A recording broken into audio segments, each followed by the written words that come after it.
Presidente, Srs. Deputados, Srs. Membros do Governo, o programa da Troika terminou formalmente no passado mês de maio, mas o Governo pretende perpetuar a política de exploração e de empobrecimento. O Governo quer continuar a confiscar salários e pensões, quer continuar a atacar os serviços públicos e as funções sociais do Estado, na saúde, na educação, na segurança social, quer continuar a impor um brutal saque fiscal aos rendimentos dos trabalhadores e do povo, ao mesmo tempo que favorece o grande capital nacional e transnacional por via da dívida pública, das privatizações, das parcerias público-privadas, dos benefícios fiscais e da redução da taxa de IRC. O Programa de Estabilidade e o Programa Nacional de Reformas, apresentados pelo Governo, mostram de forma inequívoca que Portugal não recuperou a sua soberania, nem deixou de estar sob protetorado.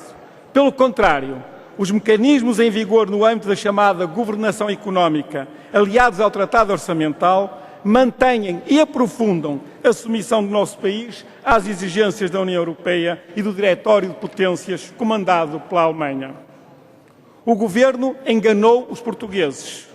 Disse que as medidas de austeridade eram temporárias, que durariam apenas enquanto durasse o programa da Troika, mas agora pretende prolongá-las pelo menos até 2019. Com esta política, o Governo quer condenar Portugal à regressão social e civilizacional, quer condenar o povo português ao empobrecimento. O Governo tem uma política de 2 pesos e 2 medidas.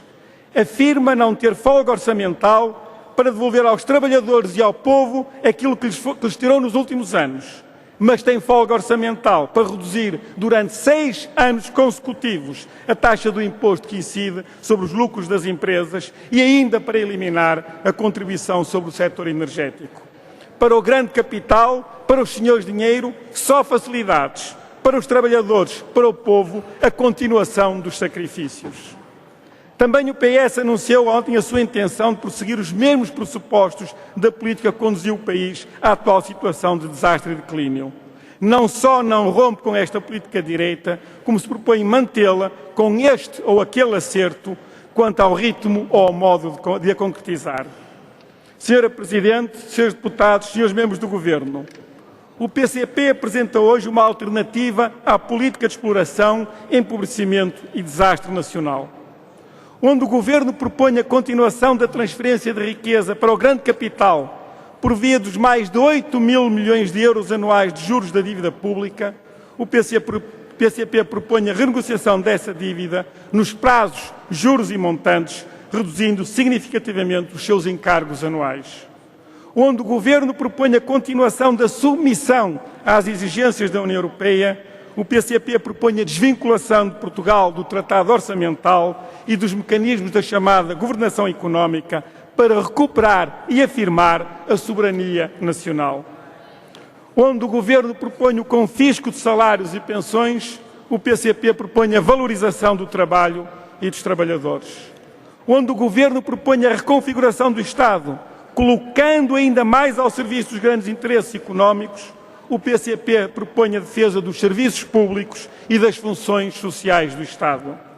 Onde o Governo propõe a continuação da política de privatizações, o PCP propõe a recuperação do controle público dos setores básicos e estratégicos da nossa economia. Onde o Governo propõe a continuação e aprofundamento de uma política fiscal de favorecimento do grande capital, o PCP propõe o alívio da carga fiscal sobre os trabalhadores e o povo, assim como sobre as micro e pequenas empresas. As soluções apresentadas pelo PCP são aquelas que o país precisa. São soluções que servem os interesses dos trabalhadores e do povo. São soluções que garantem o desenvolvimento económico e social e abrem perspectivas de um futuro melhor. Disse.